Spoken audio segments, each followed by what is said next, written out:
उस प्रोग्राम को हम कामयाब बनाएं, उस प्रोग्राम में हम आपकी आवाज बने, आपके साथ कदम से कदम मिलाकर चले। हम आज के दिन यही संकल्प लेते हैं। आपका इस्तेमाल करते हुए मैं मुनव्वर भाई को मुबारकबाद देते हुए अपनी बात खत्म करना चाहूँगा और उम्मीद करूँगा कि जो मकसद आपने कौमी तंजीम का हिंदुस्तान की आवाम के सामने रखा है, उस मकसद में मालिक आपको कामयाबी दे। बहुत बहुत शुक्रिया। बहुत बहुत शुक्रिया मेरे बड़े भाई, मेरे सरफराज, मेरे रहनुमा चौधरी साहब। अब मैं गुजारिश करता हूँ जनाब मोहतरम तारिक अनवर साहब से, और आप लोगों से गुजारिश है उनका स्वागत जोरदार ताली बजा कीजिए।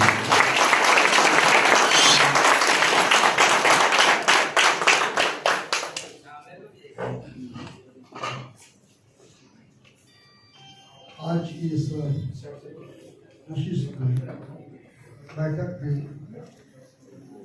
हमारे पुराने साथी और केंद्र सरकार की जारी का निर्वाह किया, कांग्रेस संगठन से जुड़े लंबे समय तक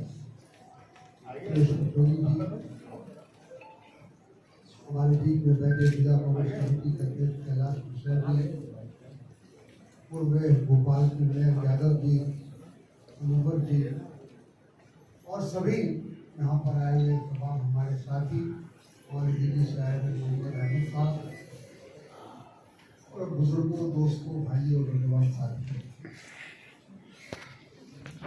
मैं पहले मुनव्वर साहब का शुक्रिया अदा करूँगा।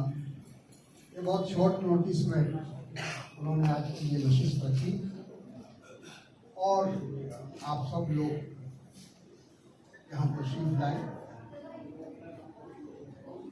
जैसा सुरेश जी ने बताया कि हसनात सिद्दीकी साहब और हम के याद में आज एक जलसा है, उसमें हम सब लोगों को शामिल होना है। उसी मकसद से मैं भोपाल आया था।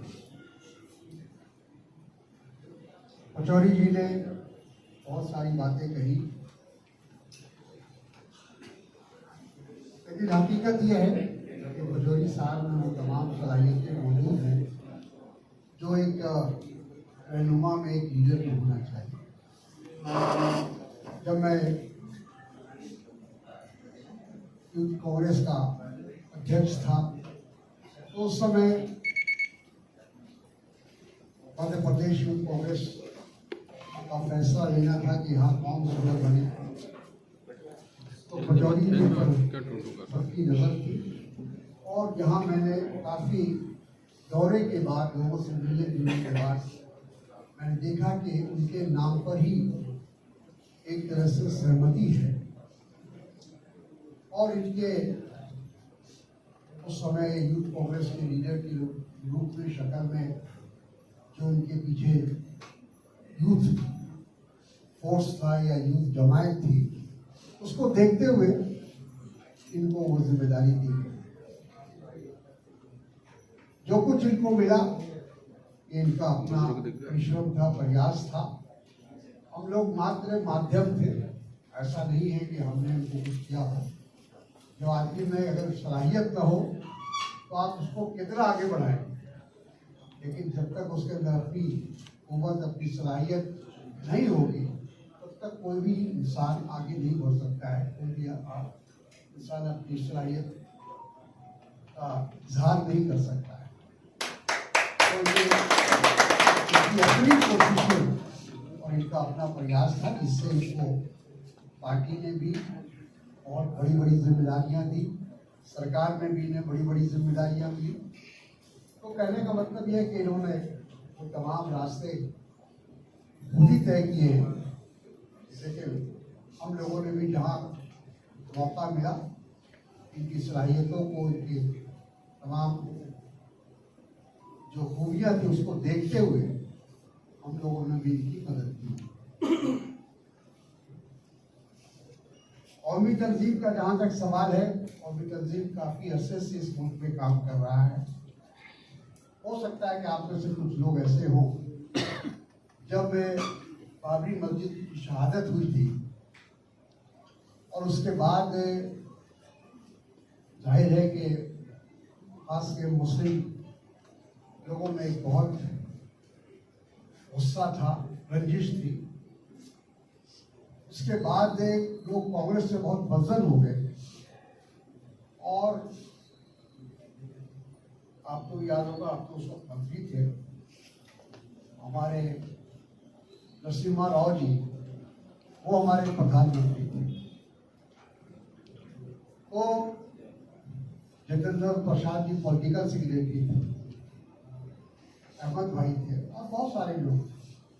सब लोग इस बात के लिए बहुत कोशा थे, परेशान थे कि एक बार पूरे मुल्क के मुस्लिम लीडरशिप को जमा किया जाए, मुसलमानों को जमा किया जाए और जो एक इत्तेफाकी पैदा हो गई है बाबरी मस्जिद की शहादत के बाद कांग्रेस और मुसलमानों के बीच में, उसको किसी तरह से दूर किया है।